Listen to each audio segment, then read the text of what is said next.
ఇప్పుడు మరిన్ని రాష్ట్ర వార్తలు వేగంగా సంక్షిప్తంగా చూద్దాం.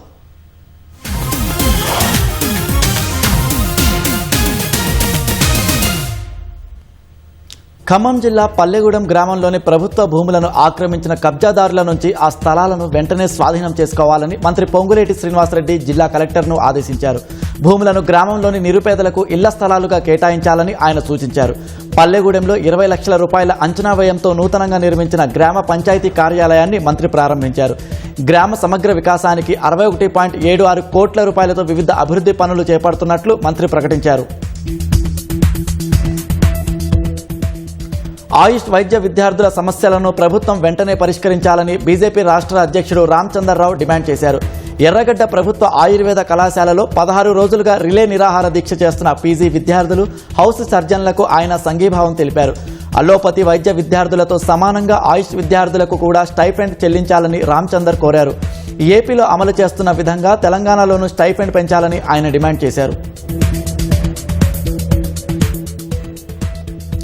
గంజాయిని తరలిస్తున్న ఒడిశాకు చెందిన వ్యక్తిని పోలీసులు అరెస్ట్ చేశారు. భద్రాద్రి కొత్తగూడెం జిల్లా టేకులపల్లిలో వాహన తనిఖీలు చేస్తున్న సమయంలో 4.5 లక్షల విలువైన 9.5 కేజీల గంజాయిని అధికారులు పట్టుకున్నారు.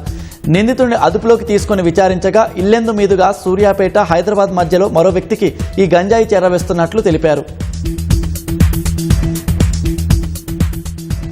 మద్యానికి బానిసై నిత్యం తన తల్లిని హింసిస్తున్నాడన్న కోపంతో తండ్రి గొంతు కోసి కుమారుడు హత్య చేశాడు. ఈ ఘటన సంగారెడ్డి జిల్లా జహీరాబాద్ పట్టణం అల్లీపూర్లో చోటు చేసుకుంది. ఈ హత్యపై సమాచారం అందుకున్న పోలీసులు ఘటనా స్థలికి చేరుకొని దర్యాప్తు చేస్తున్నారు. మృతదేహాన్ని పోస్టు మార్టం నిమిత్తం ఆసుపత్రికి తరలించారు. కర్ణాటక రాష్ట్రానికి చెందిన ఈ కుటుంబం ఉపాధి నిమిత్తం కొన్నాళ్లుగా అల్లీపూర్లో నివాసం ఉంటుంది. మహబూబ్ నగర్ జిల్లా భూత్పూర్ విద్యుత్ సబ్ స్టేషన్కు టీజీఎస్పీడీసీఎల్ చైర్మన్ జితేష్ వి పాటిల్, జిల్లా కలెక్టర్ ఖుష్బూ గుప్తాతో కలిసి తనిఖీలు నిర్వహించారు. సబ్ స్టేషన్పై ఉన్న పవర్ లోడ్, ప్రస్తుతం కొనసాగుతున్న విద్యుత్ సరఫరా పరిస్థితులపై అధికారులను జితేష్ అడిగి తెలుసుకున్నారు. వినియోగదారులకు నిరంతర విద్యుత్ సరఫరా అందేలా చూడాలని అధికారులకు సూచించారు.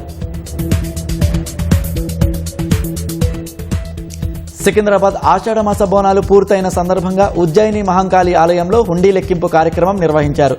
33 రోజుల వేడుకల్లో అమ్మవారికి భక్తులు పెద్ద ఎత్తున కానుకలు సమర్పించారు. వీటిలో 62,48,000 రూపాయల నగదుతో పాటు 49 గ్రాముల బంగారం, కిలోన్నర వెండి ఆభరణాలు ఉన్నట్లు ఆలయ అధికారులు వెల్లడించారు.